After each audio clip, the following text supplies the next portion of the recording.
العالمين. الصلاة والسلام على أشرف الأنبياء والمرسلين نبينا محمد وعلى آله وصحبه أجمعين. أما بعد كبجمت ترفض كينيا كان حواس مسلمة بكا جرتن قدتي كان ألا كان كيسا كان ديو جرتن كان فجينا أكاسمس نمني أفان كين تجيتن كان تجيني hundi keessanuu salaamtaan keenya kan kabajaadha kan jaalalaadha bakka jirtan dutti isin haa ga'u. assalaamu alaykum warahmatullaahi wabarakaatuh isin jecha guyyaa har'aa sagantaa gabaabduu isii qabannee dhufnee jirra.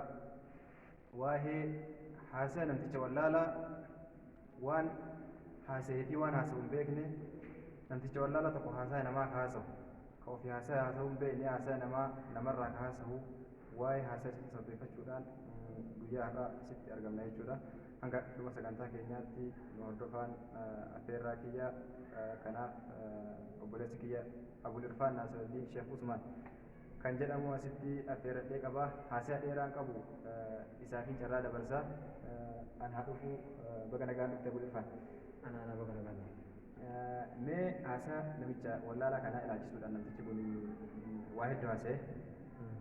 tokkoffaa irratti haasofni isaa qur'aana tuqee hawaasa muslimaa tuqee hawaasa muslimaa biras ta'ee nabiyyi islaamaa tuqee akkuma waliin dhageenye akkasumas astaree hayyoota islaamaa yeroo ammaa jiran kan qabsoo oromoo waan jedhamu kanaaf aarsaa guddaa kaffalanii yeroo ammaa bakka jiran nama inumaatu lubbuun namoota dabartee yeroo ammaa kana keessatti isaan gaafachiifnaa nama jedhe qaba. hayyoota muslimaa yeroo ammaa jiran keessaa maqaa inni muslima ta'e qofa rakkoo biraa keerraa hin qabne jechuudha. bira taree nabiyyi islaamaa ka waan isaan beekne namni kun kamataa ofii hin beekne nabiyyi islaamaa irratti waan haasa'e san amma ani irraa hin dubbatu takka ambaan nama arrabsa sagal abbaatu of arrabsaa jedha akkasi an amma sagal of arrabsu waan hin barbaanneef haasaa isa hin kaasu. muraasa garuu yoo ka kaasu taate tokkoffaa haasofni isaa hijaaba dubartii islaamaa irratti ka'a waan hedduu haasa'e. kanaaf mee kan ilaalchisee waan jettu qabdaa irratti si jechuu barbaada. بسم الله الرحمن الرحيم الحمد لله رب العالمين وصلى الله وسلم على نبينا محمد وعلى آله وصحبه أجمعين. أما بعد وكجلت مرت نجين ربي سن الهاجرات والسلام عليكم ورحمة الله وبركاته. جتا يروك أنا كيستي مدنو nama tokko lama sadii kanarraa kan ka'e haasa'e namicha saniitii fi nama isa wajji haasa'e illee dabalatee coraan nama islaamaa fayyan qabu akkuma agarra. namni islaamaa qalbiin isaatii fi gubbaan isaatiillee sukanaayyee waan tuqameef wanni isaa wanni inni lafarra deemuuf tuqame wanni inni uumameef tuqame waan ta'eef waan inni jedhe san jechuullee hin dandeenye matuu jette takkabban nama rabsaa sagalabbatu farrabsaa kudhan sii taate akkas ta'uun barbaada farrabsuun barbaada jecha inni jedhee yoo ka guututti ka jennu taate farrabsuu ta'a. namichi suni waa baay'ee haasa'e namni martuu warri irratti waan isaa irratti dubbatee fi warri viidiyoo san caqafate ni argaa waa baay'ee haasa'e. waan seera amantii islaamaa tokkicha nabi osoo jenne ni dandeenya. mata duree dhaqee dhahe qur'aana yoo ka tuqu taate rasuula alayhi salaatu wasalaam ka tuqu yoo ka ta'u taate maal nu hambise wanni nu addunyaa irra deemnuuf addunyaan sababni isiin ijaaramte sababa rasuulaatiif qur'aana malee waan biraa namti wattakka waan nuun fedhe wattakka waan nuun fedhe qabu. Uumaa namni fannee inni akka mataa isaatitti lubbuu muslimaa hunda mataa irraa ciree jira akka jecha isaatitti. Garuu immoo jecha wallaalaa waan ta'eef immoo homattuu laalu malee. Kan jiru qofa osoo hin ta'in kan garaa jirullee garatti ajjeese. Islaama garatti nama rabbitti amane kan namni dubartii rabbi amante gara baatullee garatti ajjeese jechi isaatu. Kana jechuun maa inni uumaan nama fannee. Namni waa dubbatu dura nama waa jedhu dura osoo waanii namaa beekee wayyaa. Fakkeenyaaf rasuulli alayhi salaatu wassalaam namni namooma irratti ilma namaa hambise dubartummaa isii irratti namni hambise ta'in hijaabaaf dubbatu dubartii fi haati dubartii ukkaamamte dubartii rakkatti hijaaba jedhee dubbate waan akkasii waan kana ammoo maal beektaa namtichi akka yaadutti biyya faranjii jiraata beekte uummata kun qullaa jiru uummata qullaa deemu uummata waan namummaa ofii dagatee waan dhalatee illee hin beekne waan dhalatee illee dagatee itti manillee illee kun uummata qullaa deemu san keessa jiraatu nama garaa malee uummata akka hin beekne namtichi nama akkasii fileeta nama garaa malee waan takka hin beekne nama nyaachuuf jiraatu fayyada sanii beektaan namni akka hawaasa muslimaatitti nyaatuma kanaa wanni jira nyaannuuf ittiin jiraachuuf akka hawaasa muslimaa guututti jechuudha kaayyoo itti jiraanna waan ta'eef nyaatuma kanaa ittiin jiraatu nyaanna garuu inni nama nyaatuuf jiraatu waan ta'eef biyya faranjii taa'ee ofirraa hirkateeti dhiyaatee gaafatame qofu deebii kenna namtichi kun ergama guddaadha. Kun ergama duuba jira. Waan tokko beektaa haasofni tokko yoo dubbatamu waan duubaallee si ibsa. Waan garaa isaanii duraan dhokatee ture sana. Waan turee fi waan duuba jiru ka amma jiru ka durii illee si ibsa. Addaa namni kun duraa garaa dhabe malee duraa kanuma si jechisiisa beekta. Tarii nama kanarraa waan akkasitti mul'ata. Guutuutti irraa mul'ata. Namni osoo waa namaan jechuun dura waan namaa beekee wayyaa. Eega nabi Muhammad hin dhufin dura ergama isaanii dura addunyaan akkam turte. Jidduu nabi Ciisaa fi jidduu nabi Rasuulaa dura fatraa baay'ee argame. Nabiyyuna kaana ba'da yasii wa fatratin min ar-rusuli wal awthar fi raddi tu'badu. Ayyee sana hatta musaabit asidaa isa ertuu keessatti eega fatraa dheeraati eega ummanni sirritti nabiyyi hajame rabbiin nabi Muhammadin erge rahmataa fi wa arsalnaaka ilaa rahmatan lil aalamiin. Rahmatan فأنقذكم منها كنتم على شفا حفرة من النار فأنقذكم منها سبب نوتي سبب نبي محمد عليه الصلاة والسلام بولو كني سلا أصوبو أني بقول ميجو فريرا ربي سبحانه محمد نبات نمو ما كي تتي وني سان كده نبي محمد بيه نمني نجان كرادي مقامة قبل فلان جيرو سنة محمد نبي بسوا ما بينهم يوتدان جيرو لا فان قامة قبل فلان جيرو هاي إنه كني أو سفرج كتر جنكي سلام تري كورات إنكوراتو كنا كوراتو saya berkenya Islam mah karena berkenya Arab super banyak aja namanya ya tuh mah wani kamu garai sakit sak tuh super banyak aja yo angka Islam mah karena ulke kan mawang karena Arab sutate sena wahi kajar di dabarsa wahi karena irbisu satu biki ya karena kiji baji jigo wahi jirai dia koratu kama tuh kosong korate rangga garu ulke orang nama maled beku stop alat ulke wajib cuisa namti juga nih orang ada pun sama saja beta nama addunyaa kanaaf faranjii yookaan saayintistoonni addunyaa warri beekamoon kunniin gurguddaan jechuudha warri addunyaa kanaaf waan seenaa guddaa dabarsan jettee eenyu faana fakkeetti beekta sadarkaa duraa irratti nama Muhammad nama siyaasni isaa hamma duniyaa ijaaru nama siyaasni isaa addunyaa ijaaru jettee ka addunyaa nama seenaa guddaa namni baratee beeka bakka sanii irratti na fakkaata namni barate seenaa kana guutuu beeka namtichi barumsa dhabuu isaattu kan isaas bisiise beekte yoo barateellee kun fahamuu dhabuu isaati akka barumsa bira jira malee fahamii bira hin jiru raayyaa jiranii beekta isa san fahamiitu bira hin jire namichi osoo ka baratu taate matsaaf hedduu irratti waan baratee inni keessa ture keessatti kuni jira seenaan waan isarratti dubbii isaa dubbachuu isa dhoobu eega dubbate isarra qabu osoo ta'e waan dubbachuu isa dhoobu yaadda jira siiraan isaanii bakka baay'ee jira bakka baay'ee mana barumsaa weesseetti siiraan nabi Muhammad akka isaan itti godaananii tarii wanni biraatu osoo jiraatu wanni islaamummaa keessatti osoo jiraatu iyyuu siiraan isaanii hin jira islaama miti kana nama hunda beekamaadha kuni beekamaadha garuu maaliif ta'an waan nama maaliif hin beekne ani namummaa irratti namni hambise rasuula Muhammadii islaamaa kana jechuu maaliif dhala rahmataaf rabbi si ergine jecha jedhu kan maaf madaalee laati rahmata isaan dhufanii maaf dubartiin awwaalamaan turre ta'in nama hijaaba hidhee loluuf ture rasuulli dumin jirtuun isi sanuu ta'uuf beeyin ilmiin akii sirraa dhalatti awwaalamaan turre eega guddattee uffatatti godhamuu booda durasi jirtuun isii lubbuun xiqqeen daa'ima yeroo abbaan jaalatu silaa yoo san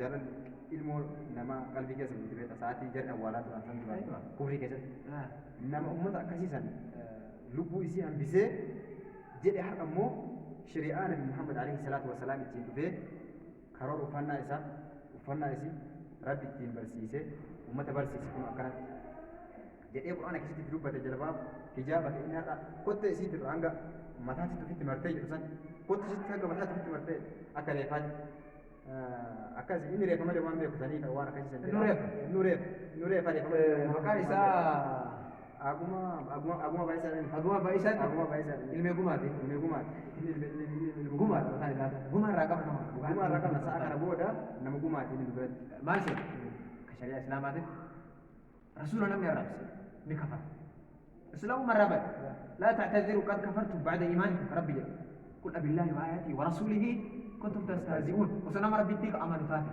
وسنما إسلام أمان رسوله يواجه شورا بيو كجيب تاتي هي كفر كافرا مرتدين هدير الأمرين الجيل هدي مرتدين إرنام يوم كتوبة تاتي إلا توبة قلوا لك توبة تاتي رسول الله سيكون إما جيبنا بيتا توبة الله أحكام شريعة كيست بيتا ونكنا جيلا توبة الله كي كان تلك مالي أخذا لتاريخ قم رسول الله صلى واختار شيخ الإسلام تيمية مثل إمام أحمد فاتي لك الأريتي أكنا يعني إمام أحمد قابل كمان جلسي نما إسلامه كيسا نمي رسول الله رب سي أكم تها جاني جناي نمي رسول الله رب رب جان نمي رسول الله رب سي يو أك رسول الله رب سي إن توبة كافرة حكم كافرة كباهين الجنة جان يو أموتو كتوبة وقلو توبة صادق ليه الجنة جان الجنة الرسالان توبة وانتين الجنة الرسالان أولا جان إيه كتوبة تجيشان مالي رأينا قم رسول الله صلى زمن رسول الله كيسا ورسان رب سجين رسول قالوا إرى تناني أما مو إرى تناني جنتر ما تروبه دير كما إسان جيسو قبنا يو كروبان نمي كانوا بكما مقاد كروبان إسان جيسو قبنا أجيبا مو كما نمي تشكو أكبا مياني ما كما مياني يو كروبان بكما مقاد إيفا مالي كغافة يو كتاب ستاته إيفا مالي كتاب مالي نجيب شيء هذا ترى إيفا مقول نتينا نتي رسولا نتي ربي إسا كمت إيفا مقول نتينا أتي أبا أمانتا ودي جامكون والبيك إيفا مقول نتينا وكيف تاني بيتا دونكورا إسا تو بيتا إيفا مقول نتينا نمني كل يوم أجيب مالي قلبي كنا لين كمبرام سير جين أستقبل ساعات بيتا والله وصو وبلي سكراسات وبيسا بايساري والله بالله وصو لب وصهر أكن سارجي وصهر أكن سارجي نما دوران فيديو سادا وترين ديتا نما دوران من تيجي راكس تريد أسديد كيس تريد أسديد سينا سابو توينو فيديو نيجر والله بالله وصو إسارجي وبلي سكيا كغرات كاوجين ياتي إسأجي سمالي أم فيانا كدو وصويرو كاتي كأربو المتادي شوف كان ديني أكان كباي دينا كنا صحابة رسول الله كيسان هم جارتي بيجي نجر رسول الله أبا كجيسي Arab ada diartikan ini pak Rasul antara atau benang kabar jenis je, kali macam jenis je, kamu tu boleh saja jenis je, kafir aja jenis je. Nama kena nulis sama kamu, nulis apa kena kabar Rasul Allah terhadap era, sahabat kena kisah apa pilih atau dini rampilan nu apa kena pilan, boleh sekian rampilan, karena nulis pun dirkam atau. Akak kapsa orang tu yang kata utar, Islam ni kaya gunda tak penting. dia udah selesai Sebagai siapa lo? Jarab apa kata Abdul Karim? Syamar Abdullah kumarti ulama la kumarti ulama aka qabso robo kisati le ulama Islam asit amma tokkummaa keenya diiguuf kan sababa ta'e jedhee namichi kun haasa'e keessa tokkummaa keenya diiguuf kan sababa ta'e tokko amantii kana amantii jedhee uummata addaan facaasuu kana tokkummaa keenya diiguudhaaf kan sababa ta'e tokko kana jedhe hawaasni islaamaa tokkummaa keessatti adda durummaa qaba bar nama horii ofii gurguratee deeggarsa kanatti uummanni of galee wal deeggaruu hin jammarretti horii ofii gurguree qawwee bitatee bosonatti galaa ture namni islaamaa halqaa gafuree halqaa barsiisu halqaa diinii gafuree gabrummaa dadhabee bosona galaa ture tokkummaa irratti uummata ijaaraa ture tokkummaa keessatti akkuma seenaa namni quba qabu wallaalaa keessa fantee namni quba qabu akka seenaa quba qabutti seenaa keessatti waan guddaa jira tokkummaa irratti amantaatti sababaa fi tokkummaa kenna balleessuu irratti kan jedhu guutuutti soba maaliin soba jennaan beeyta waaqoo guutuu ajedam saado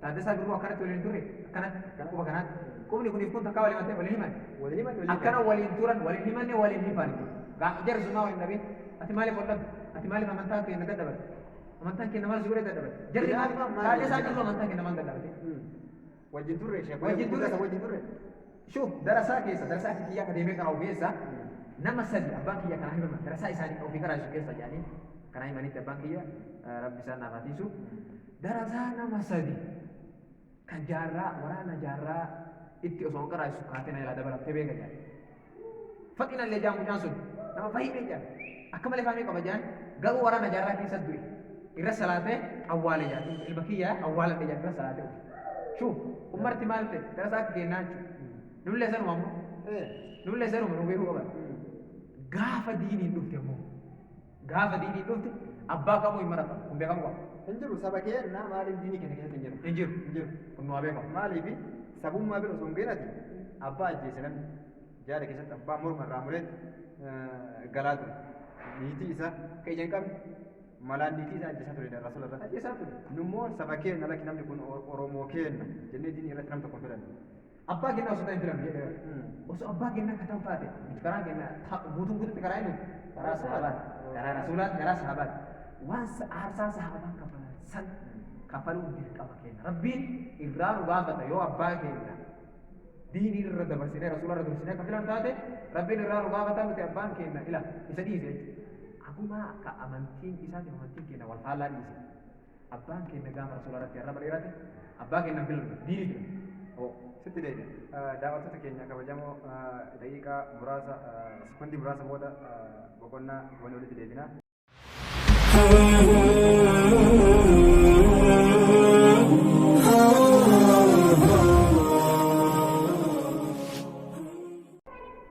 Kabajamtoota daawwattoota keenya boqonnaa wal walitti deebinee irraa assalaamu alaikum warahmatullahi wabarakaatuh. Naasiratiin daqiiqaan qabnus waan yeroo xiqqoo taatee fi haasaa keenya xumurarratti immoo dhaamsaa yoo qabaattee si deebisa. Asa kiyyaan godhabaa osuma arginu silaa kutusan maal godha atiillee nuun kennu osuma arginu irraa kutusan garuu akka namichi kun nu miidheesseef akka namichi kun nama islaamaa guutuu arrabsi beeku ka qabrii jirullee qabriitti arrabse kan dhalatiin illee garatti arrabse jennee dubbanneetu akka inni akkas nu godheef silaa guyyaa guutuu haasaa oola torbee waliin dhaabnee kaasuu dandeenya sooraan hin dhumatu haasawni hin dhumatu bakka irraa dhufuun sirriidha kana waan ta'eef awwaalan nu beekuun barbaachisaadha. Shuuf namni ganaa tattee waan akkanaa yaaddullee waan hin kenna baritu. Amma booda dubbatu yaada. Ka dubbatuuf yaaddullee waan hin kenna beeku ka'e dubbatu. Eega dubbatu si dhiif nu beeku si fannifne. Hin jiru kun. Si fannifne wallaahi. Qalbiin hin jiru. Agayoo masii daloo yaalaa gumaan callimu. Rabbiin nuti dhiyeenne hiriira baanee dinne waan falan arganne callimu. Namni illee guyyaa laa hidhame callimu. Dhiibbaan maan amantaa kun maali maaf ilaalu? Maaliif? Hangawoom deema dhuunfaaf gamtaan irratti duuluun dhuunfaaf gamtaan hangawoom deema. Kan moo humaan goone. Ajajaa waraana hangawoom deeman. Sareen immoo adutti yoo dubbii beekta. Yoo gargaltu lafa arguu dadhabde malee homaan isiin buftu hin jiru. Ofii rakkatti. Ofii rakkatti. Namni rasuula irratti bineensa lolaa ture. Seenaa gabaabduudha. Amma yeroo waan akka inni bira dabraa rasuulli nama kanaati. Nama rahmata qabu. Nama hayawaanni waa ittiin hatu. Nama dhagaan salaama irra qabu. Assalaamu alaikum Muhammad nama jaamu. Inni ilaalama hajara min akka tusallimu alayhi. Dhagaan wayitti narratti salaama qabu tokko jira. Hamza ibn Abdul Muttalib maan jedhe rasuula wajji deeme. Muu inni tokkichi kana Muhammad itti dhufe. Muhammad itti dhufe. Hiree waliin guddatanii inni waliin guddatanii affeera isaatti dhufe. Kawra Rasul Muhammad kun yoo itti dhufe muu inni kun barti irra salaamatu malee nama ajaa'iba waan ajaa'iba ofii jala deeme dhagaa wali. Re'ee wayii ta'e Hamza dhahecha darbata cabse wayii yeroo isaan as galan fiidee afaan dhahee itti himate. Hadiisa qissa kana Faaximaa fi Mira fakkaata intalli isaanii. Asuma fuudhanii akkana tokkitti isaan godhanii akka waan takkaan tuqamiin itti fayyamiin isu. Shuu nama kan hayawaan illee waan itti himata sin dhiisi lama namicha fiisanii jedhe. Nama akkanaati hubadhu. Islaamni illee nama akkanaati nama seenaa akkanaa qabu hubadhu. Waan islaamni addunyaa keessa laata. Mee osoo nama beekumsa qabu fakkeenyaaf si caala itti siinxee nama beekumsa qabu mee dhuwa kanatti Muhammadiin kun yoo bi wallaalta jechuudha jazbaan kun. Muhammadiin kun gahee akkam qabaa siyaasni isaa hoo siyaasa biyya ceesisuu moo siyaasa biyya kuffisuun hoogganaa ture akkami jedhii gaafadhu. Tokkoffaa siyaasni ila siyaasni addunyaa fakkeenyaaf itti fayyadamaa jirtu waan islaamaati bara. Ameerikaa biyyaamtu kun kitaaba inni guutuutti wanni isiin xawwarte qaroomtee jettee wallaahi kitaaba islaamaati maqaa irraa hayxee ka abbaa beeknu kitaaba islaamaa maqaa irraa hayxee ka ofiitti deebifte afaan isaaniitti deeffatanii kitaaba faranjii qaroomne jettee as baate. Teknoolojii guutuu. Teknoolojii guutuu kitaaba islaamaa namni awwaala ji'a qoratu jalqabeen wallaahi islaama. Guutuutti isaan namni ji'a qoratu jalqabe. Waan ji'a waan samaayi waan hojii namni ibsu jalqabe islaama nama rabbitti ama. Shuuf kana beektaa. Kalau kata Islam harus sedikit mah. Karena kusi gale. Wani nama beeku barbaachisa. Rasuula jecha faranjicha kitaaba faranjichi barreessinu keessatti jedhee ibsu hime gaafa himu oduu san gaafa odeessu kitaaba faranjiin barreesse ibse. Kitaaba faranjichi barreesse gaafa ibsu warra dura warri jiru uummanni Qureeshaa gurguddaan gosa Rasuulaati Qureeshaa ummanni sunni rasuulaaf waan jedhu dhabeet kuma walla bani barii isaanii gaafa kaan ni yaadatte muhammadii kana kuma jennu jedhanii kuma itti eebisin wayii ummata ka arimuun jedhanii dhaban jirru kana dhiisi ummata wallaalaa qabu ka beekumsa qabu ka duniyaallee qabu sunniin hunda dhabe kun homaa gochuu hin danda'u. Homaa gochuu hin danda'u. Homaa gochuu hin danda'u. Yoo namni kun weellistuudha yoo jenneeni jechi isaa nama hawwata. Quraana kaawwanni ni jedhu. Rabbi irraa dhufee balaagaa qaba fasahaa qaba. Ufitti nama hawwata kana namni nurraa fudhatu jedhanii walirratti gadi beeyta. Gidduu isaaniitti mormiin akka baay'ee deessee beeyta. Booda immoo osoo garaan hin jaallatiin waa wayii irratti qabanee jira. Namni darri itti ergatisan namichi tokko itti dhufee waa yaala. Muhammad ini maratte jedhanii mee si yaaluu jedhe. Abbummaa jette bismillahi irrahmaani irrahiim inna alhamdulillahi nahmaduhu wa nasta'iinuhu wa nasta'iin jedhanii kan maqara. Mee boora na deebi jedhe inna alhamdulillahi nahmaduhu wa nasta'iin ashhadu an laa ilaaha illa Allah wa annaka rasulullah jedhanii achitti amanee biraa ka'e. Shuuf kanan nabi Muhammad beekumsa arraba isaanii arraba isaan arrabsitu dhiisi. Jecha gochi isaanii nama gochi isaaniitiin amanan jira. Gocha nabi Muhammad bicha. Astaan Islaamni ofitti nama harkisa. Ofirraa nama hin dhabu. Amantii namarratti illee kijiba adaban dhabu. Islaamni amantii namaa illee Ali bin Abi Taalib waan inni dalage seenaa isaan keessatti ni yaadatti Yahudicha waliin. Yahudichi kijibaan isaan kaasisee meeshaa waraanaa waa irratti Ali ragaa fidadhu jennaan mootummaan gaafa ragaa fidadhu jedhan ragaa fidadhu jedhan qaadiin shari'aa kun kan jidduu daandii murteessu kun abbaa murtii kun shari'aa mootummaadhaa mi'eeti ragaa fidadhu jedhan gabraa fi namni dadee kun aqaariba keeti ilmaan fi gabra keeti kijibaan siruu danda'a kun hin ta'u jedhee ayyee ani meeshaan kiyya silaa kiyyumaa bakka fudhatu yahudichi kijibaan murteeffatee ta'a achuma deemuu dadhabees deebiin sun shaadaa seena yeroo masan diin islaamaa qaban kun maal hin ta'e islaamatti nama butu raayyi islaamni akhlaaqa gaarii qabaatu raayyi amala gaarii akkasii qabsoo oromoo keessatti illee wanni dhaasaan islaamni kaffal daanamuu qaba haa umutu jaarran bakka Hussein Buni Kani seenaa qorattu jennee takkeenee bira seenaa jala silaa guutuu himna garuu immoo seenaa jala guutuu achi muu sa'aatii waan nuti qaqqabsiifne seenaa jala qorattu jennee takkeenee bira dabala. Haa qoratuun immoo dirqama. Qoratuun dirqama. Oromummaa ofii mirkaneessuu barbaade iddoo seenaa taphataa beekuu qaba. Hagan. Kanaaf mee dhiifama wajjin sa'aatiin waan gabaabduu taatee fi dhumura irratti akka hawaasa musliimaa guutuu warra viidiyoo kana daawwatu hundaa fi dhaamsa qabdoo qabaatte asumaan. Dhaamsa hin qabu. Yaa nama rabbitti amanti. Nama maqaa islaamummaa himatu. Waan diinii keetii beeki. Qadirii diinii keetii beeki. Darajaa diinii keetii beeku itti qaasira. Gaafa ati diinii keetiitti guutuun itti galtee dhukkuna ofisirmi kaafa akka rabbi jedhutti miila takkaa of duubatti hambisuu baattee gaafa ati guutuutti diinii kee keessa seente aduwween dhufee diinii sirraan tareetti kun danda'a. Situ bira jira kan dhaabattee ilaalessantu qareen kana waan ta'eef diinii keetti irraan gogiin diinii kee qabadhu kanumaan jechuudha. Kabajamtoota daawwattoota keenya har'aaf sagantaa har'aaf qabannee asmara fi xumurraa chaanaalii keenya hordofaa sheer waliif godhaa viidiyoo kana anis dhaamsi qabu xumura irratti tokkummaa jabeessaa hawaasni musliimaa tokkummaa jabeessaa xiqqaa guddaan barataan barsiisaan dalagaan kan keessa jirtu kan ala jirtu tokkummaa jabeessaa qabsoollee akka qabdi tokkummaa jabeessaa keessaa fi alatti amantii keenya dagatiin gaafa irreecha jettee nama wajji lafa dhiittu amantii kee diigaa jira. Kanaaf waan amantii kee tuqa qabsoollee jedha waan amantii kee tuqa eeggata waan amantii kee sirra balleessaa eeggata waan si tuffachiisa waan nama si arrabsiisa waan nama si hin geenne si tuffachiisaa eeggata isiniin jedha. Assalaamu alaikum warahmatullahi wabarakatuh waan daawwattaniif galatooma.